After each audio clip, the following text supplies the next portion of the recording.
Quando nós pensamos na primeira parte, um plano para aniquilar Daniel, é isso que está do versículo 1 até o versículo 9. O que tinha acontecido lá? Dario assumiu, mas veja que assumir um império não é uma tarefa fácil. Imagine como é dominar sobre um império que domina o mundo inteiro conhecido da época. Rapidamente você precisa instituir um sistema de governo. Não só um sistema de governo, mas você precisa instituir uma nova mentalidade, que é a mentalidade do seu povo. E não só uma nova mentalidade, mas você vai precisar de gente de confiança para fazer isso. Lembra que a estratégia de Nabucodonosor era pegar os jovens das províncias que ele dominava, trazia para sua corte, treinava-os e mandava-os de volta. Dario não tem essa oportunidade porque ele não está criando um império. Dario, em nome dos medos e persas, ele dominou o império inteiro. Ele não tem tempo de construir, ele não está expandindo os seus domínios, ele dominou o império. Sabe aqueles filmes de época que a gente assiste, que ao invés de um império ir dominando província por província, simplesmente alguém vai lá e ataca a capital do império e mata o imperador. Pronto, você da noite para o dia se tornou o novo imperador. Acontece que as pessoas não vão ser leais a você porque você matou o imperador. Você vai ter que conviver com gente que vai fazer oposição a você. Pensando nisso, Dario teve uma ideia. Qual a ideia? Escolher pessoas que ele acreditasse que possivelmente fossem leais a ele, e escolhendo essas pessoas, ele estabeleceria um novo governo. Então ele escolhe, o capítulo 6 começa dizendo que Dario escolheu 120 sátrapas, que são como prefeitos, ou talvez como vereadores. A palavra está mais para prefeito do que para vereador. Que ele colocaria nas 120 províncias dominadas pelo império, naquela época. E sobre esses 120, 3 presidentes, que receberiam as informações destes sátrapas, desses prefeitos, e passaria só aquilo que fosse de fato essencial para o imperador. O resto dos presidentes resolveriam. O grande problema nessa situação é que a Babilônia ela caiu exatamente porque toda a liderança da Babilônia, os homens, todo o governo da Babilônia, ele se entregou a uma vida imoral, se entregou a um estado de corrupção, eles se entregaram completamente a uma degradação moral. O que aconteceu na Babilônia foi que aquele império, lá do início de Nabucodonosor, que era organizado, que os homens serviam ao absolutismo do imperador, esse império foi se degradando, nasceu no coração das pessoas aquela política nefasta de poder por poder. As pessoas começaram a viver na busca de um enriquecimento rápido, e especialmente agora que o grande imperador, que era absoluto, morreu, o filho dele morreu, o filho adotivo morreu, e agora a gente que não era da Babilônia, como Dario, dominou a Babilônia. Essa era a grande oportunidade de cada um encher os seus próprios bolsos e acumular riqueza naquela terra recém-dominada pelos medo-persas. Então aquele lugar era um ambiente de pessoas extremamente infiéis, era um ambiente de pessoas com a mentalidade corrompida, era um ambiente de pessoas não confiáveis. E Dario escolhe estes homens, mas ele logo percebe, os primeiros 3 versículos mostram isso, que ao escolher Daniel, que era alguém da corte, era alguém de renome, provavelmente por isso que Dario, sem conhecer Daniel, escolheu para ser um dos 3 presidentes, mas com o passar de pouco tempo, Dario percebeu que havia algo diferente em Daniel. Diferente daquela população toda que generalizadamente estava em busca do enriquecimento rápido, que vivia uma vida imoral, uma vida entregue aos prazeres, os prazeres corriqueiros da vida, comida, bebida, sexo e todo tipo de amor ao dinheiro, sem escrúpulos, uma completa busca por aquilo que é interesse pessoal. Ele percebeu logo de cara que Daniel não era assim. E lá nos 3 primeiros versículos já fica claro que uma vez que Dario percebeu isso, ele logo estava pensando em colocar Daniel acima daqueles 3 presidentes. E então Daniel seria a segunda pessoa do império. Quando isso acontece, aqueles sátrapas e os outros 2 presidentes, enciumados e percebendo que Daniel poderia ser o grande problema, por quê? porque desde quando Daniel chegou na Babilônia, ele era alguém de quem ninguém tinha nada para falar, era alguém irrepreensível, era alguém que não ia deixar que os planos dos sátrapas e dos outros dois presidentes em se enriquecer rapidamente, em fazer políticas corruptas, políticas que fossem contrárias tanto àquilo que deveria ser a lealdade de cada um deles ao imperador, quanto também aquilo que deveria ser feito para o bem do povo.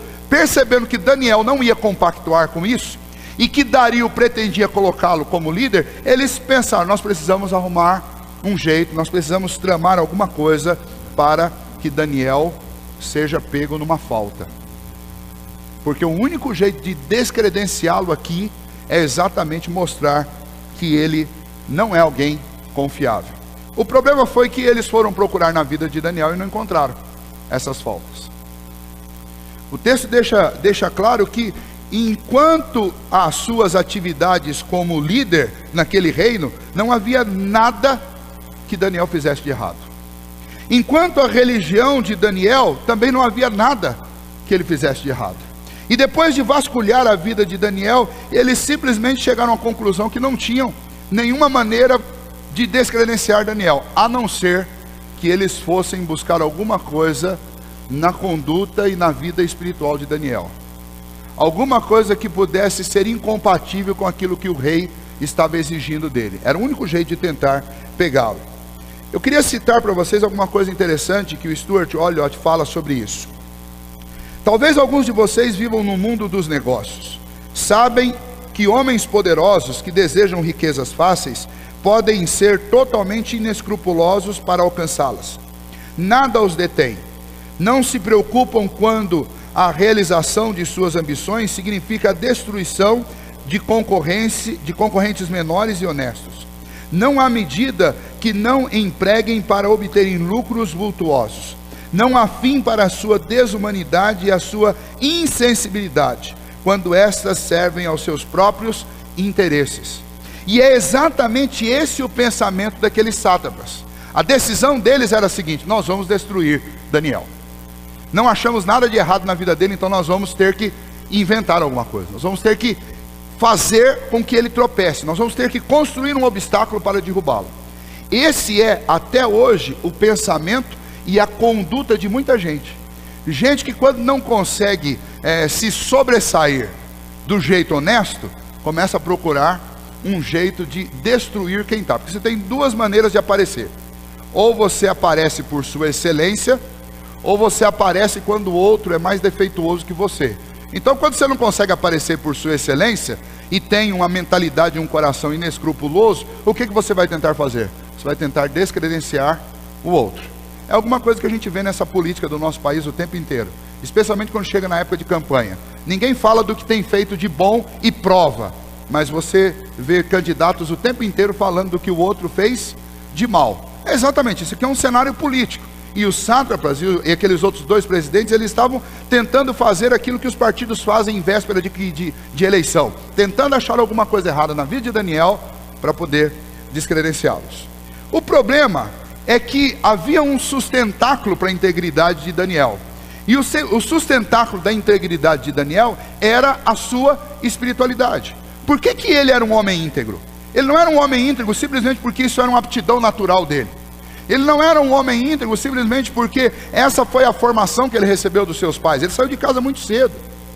Ele não era um homem íntegro porque todo o ambiente ao redor dele foi favorável à sua integridade. Não, Daniel era um homem íntegro porque a sua espiritualidade dava base e sustentação para a integridade. Se você lembrar desde o capítulo 1, por que Daniel decidiu firmemente não se contaminar com a mesa de Nabucodonosor? Ele decidiu isso porque isso feria a lei de Deus que estava impregnada na mente e no coração dele. Porque aquela mesa era uma mesa de culto, não era uma mesa de alimento, era uma mesa de culto. Tudo que era colocado ali era oferecido em adoração aos deuses da Babilônia antes de poder ser ingerido. E esse conceito não é um conceito muito comum para nós, mas se você ler Levítico, você vai perceber que um conceito por trás do sacrifício de comida, sacrifício de animais, é que o sacrifício só se completa quando o alimento é ingerido. Então, se você ler lá em Levítico capítulo 11, você vai ver que para que um sacrifício fosse efetivado, parte do alimento era queimado e a outra parte era comida pelos sacerdotes, pelos levitas. E se os levitas não comessem, o sacrifício não tinha encerrado, não tinha se cumprido totalmente.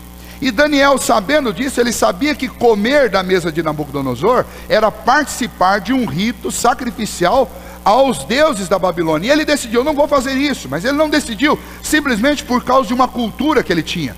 Ele decidiu isso porque a sua espiritualidade estava firmada na lei de Deus. E com base na lei de Deus, ele simplesmente conseguiu ser íntegro, não só diante de Deus, mas também diante dos homens. Isso acontece com Sadraque, Mesaque e Abdenego lá no capítulo 3.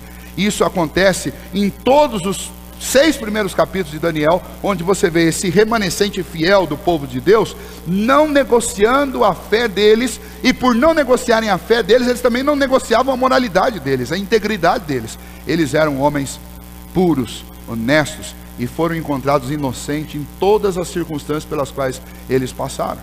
E então esses sátrapas têm um homem que tem uma espiritualidade firme, consistente, que gera uma vida íntegra, e agora eles precisam destruir esse homem. Bom, a ideia deles foi a seguinte: nós vamos bajular o nosso rei, vamos bajular o nosso imperador, vamos dizer que ele é grande, que ele é fabuloso, que ele é tremendo. E ao bajulá-lo, ao levantar o ego dele, nós vamos propor que ele estabeleça uma lei que vá ferir os princípios da espiritualidade de Daniel. E aí nós vamos ver o que Daniel vai fazer. Ou ele cede, ou ele morre. Se ele ceder, ele deixa de ser um homem íntegro que o torna tão admirável, e ele vai perder. Se ele não ceder, ele morre, e ele vai perder. Era a lei, era a história perfeita, era o projeto perfeito, era o plano infalível que os sátrapas arrumaram. Agora é importante nós lembrarmos uma coisa: uma pessoa que permanece firme, motivada por honestidade e justiça, causa uma impressão indelével, uma impressão que não pode ser deletada na mente e no coração dos outros. E Daniel era essa pessoa. Os meios usados pelos inimigos de Daniel foram a bajulação, a mentira. Essas foram as armas, os instrumentos que eles tentaram usar para descredenciar Daniel. E aí nós podemos lembrar isso e já pensar em alguma aplicação para a nossa vida. Se você lembrar do Jardim do Éden, o que mesmo foi que a serpente fez com Eva para que ela cedesse, para que ela traísse Deus? Bajulação. Mas vocês são especiais. E aliás, vocês têm a chance de ser igual a Deus. Basta que você coma disso daí. Bajulação. Bajulação é a arma dos inimigos da integridade, dos inimigos da pureza, dos inimigos da verdadeira espiritualidade. É bajulando você que você vai acabar se entregando. É recebendo bajulação e deixando a bajulação entrar no nosso coração, que o nosso orgulho começa a se exaltar, e esse orgulho vai cegar você, para que você se entregue a essas facilidades. O nosso mundo hoje, não sei se vocês já perceberam isso, mas o nosso mundo é o mundo da bajulação. Tanto é que a gente já sabe, quando alguém começa a agradar muito, você já pergunta: o que fulano está querendo? E embora a gente ache isso engraçado, e é engraçado mesmo, a verdade é que, na maior cara de pau, nós ficamos fazendo aquilo que o próprio Satanás fez desde o princípio, e quando fazemos isso, admitimos que as pessoas façam isso conosco, nós estamos fazendo o mesmo que o diabo fez, o mesmo que os sátrapas fizeram, e o mesmo que tem corrompido e destruído a vida de muitos homens ao longo dos séculos. Bajulação, tanto aquela que você faz, quanto aquela que você aceita, é instrumento de Satanás. Quando as pessoas faltam com a verdade e simplesmente adulam e passam a mão na sua cabeça para querer alguma coisa de você, ou para convencer você a fazer alguma coisa, isso é exatamente um plano e o ambiente perfeito de Satanás para destruir a sua vida ou a vida de uma outra pessoa. E o plano para aniquilar a vida de Daniel é exatamente um plano muito corriqueiro, muito antigo e muito comum. É o plano de bajular para destruir. É o plano de bajular para conquistar. É o plano de massagear o ego de alguém para que alguém faça o que você está querendo. E é exatamente o que eles fizeram com Dario. E Dario, coitado Dario, um homem muito inculto nestas coisas, um homem muito cheio de orgulho, como a maioria dos imperadores foram, um homem que não tinha uma espiritualidade firme. O que ele fez? Ele simplesmente assinou essa lei, um edito real, e ele determinou então que durante um período de 30 dias, não é que as outras religiões elas cessassem, os cultos vários da Babilônia, porque Babilônia e agora o Império Medo-Persa é um lugar politeísta, tem culto e tem templo para tudo que você puder imaginar, centenas, milhares de deuses. O imperador não seria louco de simplesmente excluir estes cultos, não é essa a ideia, mas a ideia é o quê? É que o imperador passou a ser o grande intercessor, o grande mediador. Então você queria adorar a Baal, mas você ia ter que levar o seu pedido a Dario, e Dario ia levar o seu pedido a Baal. Veja só, imagine você um imperador e saber que todo mundo que vai buscar ao Deus deles tem que vir falar com você. Dario ficou contente com esse negócio e assinou essa lei. E aí durante aqueles 30 dias o grande mediador entre Deus e os deuses era Dario. E aí novamente você tem aí uma série de links que a gente pode fazer com aquilo que a Bíblia inteira ensina a respeito de que o único mediador entre Deus e os homens é Cristo Jesus. E nós vamos ver que Cristo vai aparecer fazendo a mediação entre Daniel e Deus nesse texto. E não só entre Daniel e Deus, mas Daniel e todos os outros, inclusive Dario. Já nós vamos encontrar o Senhor Jesus nesse texto muito claramente representado. Mas o fato é que agora nós temos a segunda parte do texto. Daniel, por conta disso, vai ser lançado na cova dos leões. Por quê? Porque Daniel, um homem já, vamos lembrar, idoso, muito conhecido na Babilônia, é impossível você negar o quanto Daniel era popular na Babilônia.